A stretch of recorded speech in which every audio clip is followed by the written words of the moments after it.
Berikut ini adalah testimoni penderita batuk yang sembuh setelah mengkonsumsi herbal KNC Jelly Gamat.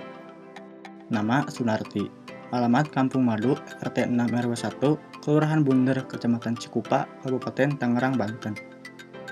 Saya batuk selama 2 bulan dan pusing seperti mau pingsan.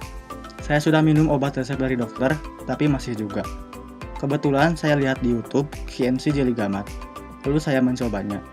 Alhamdulillah, pusing dan mau pingsan tidak ada lagi setelah minum KNC Jelly Gamat. Dan saya dulu suka merokok dan hilang selera untuk merokok lagi. Terima kasih KNC Jelly Gamat, semoga Allah memberikan sebagai perantara kesembuhan dan kesehatan untuk saya. Amin. Jika kamu mau mengobati penyakit batuk dengan herbal KNC Jelly Gamat, kamu bisa pesan lewat kami dengan cara klik link pemesanan di deskripsi atau hubungi WhatsApp kami ke nomor di bawah berikut. 0831 1715 4344. Berikut keuntungan jika Anda membeli online lewat kami.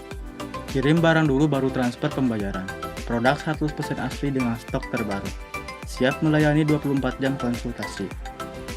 Nah, jadi itulah kesaksian sembuh penderita batuk setelah mengkonsumsi perantara herbal KNC Jelly Gamat.